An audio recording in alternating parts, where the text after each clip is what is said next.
RDX বিস্ফোরক থাকার হুমকিমূলক email পেয়ে বাঁকুড়া প্রধান ডাকঘরে আতঙ্ক ছড়িয়ে পড়ে। সকাল 11:45 নাগাদ ডাকঘরটি পৌঁছয়। ডাকঘরটিতে কর্মীদের মধ্যে আতঙ্ক ছড়িয়ে পড়ে। সমস্ত কর্মচারীদের ডাকঘর খালি করার নির্দেশ দেওয়া হয়। ডাকঘরটি 2 মিনিটের মধ্যে খালি করা হয়। দুপুর 12টা থেকে 2টোর মধ্যে বোমা বিস্ফোরণের কথা জানা গেছে। হুমকিমূলক ইমেল পাওয়ার পর বিভাগ থানায় ইমেল একটি অনুলিপি জমা দেন, যার ফলে পুলিশ ঘটনাস্থলে পৌঁছয়। বাঁকুড়া প্রধান ডাকঘরের সুপারিনটেন্ডেন্ট অনিরুদ্ধ বিশ্বাস জানিয়েছেন যে আজ সকালে ডাকঘরের মধ্যে যে কোনো সার্কেলের পাসপোর্ট অফিসে বোমা বিস্ফোরণের সতর্কীকরণের জন্য একটি ইমেল পাওয়া যায়। সার্কেল তাৎক্ষণিকভাবে পাসপোর্ট অফিসের সাথে সংযুক্ত ডাকঘরগুলিকে খালি করার নির্দেশ দেয়। আপাতত পরিষেবা স্থগিত করা হয়েছে। হুমকি মেল যে পাসপোর্ট অফিসে যে কোনো ধরনের বিস্ফোরণ ঘটতে পারে, ওয়েস্ট বেঙ্গলের যে কোনো পাসপোর্ট অফিসে, সেটা অনুমান করা সম্ভব নয় কোন পাসপোর্ট অফিসে কী ঘটবে।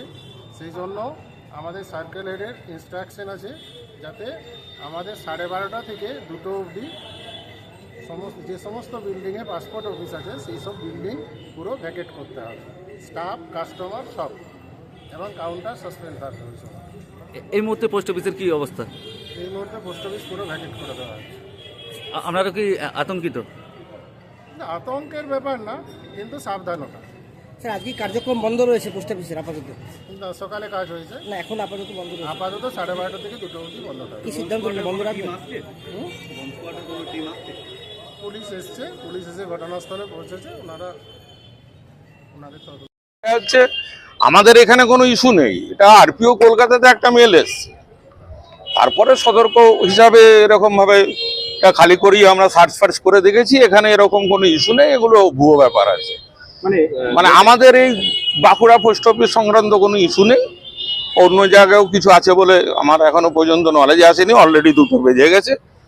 আরপিও কলকাতাতে একটা মেল এসেছিল, এটা সম্ভবত ভুয়ো মেল, তার বেসিসে এরকম আপনাদের সবাইকে অসুবিধার মধ্যে পড়তে হয়েছে। আমরা দেখেছি, আমাদের মতো চেক করে আমাদের যে টিম আছে, কিছু নেই এখানে। না না না না, মেলটা কোনো আরপিও কলকাতাতেই এসছে, সেটা সব জায়গায় ওনারা পাঠিয়েছে। মানে একটু তো আমাদের তো নজরদারি তো থাকবেই, নজরদারি আমাদের থাকবে। মানুষ তো একটা আতঙ্কের মধ্যে রয়েছে। না, এটা আমরা আপনাদের মাধ্যমেই আমরা সাধারণ মানুষকে বলতে চাইছি। Bureau report, Rangamati express.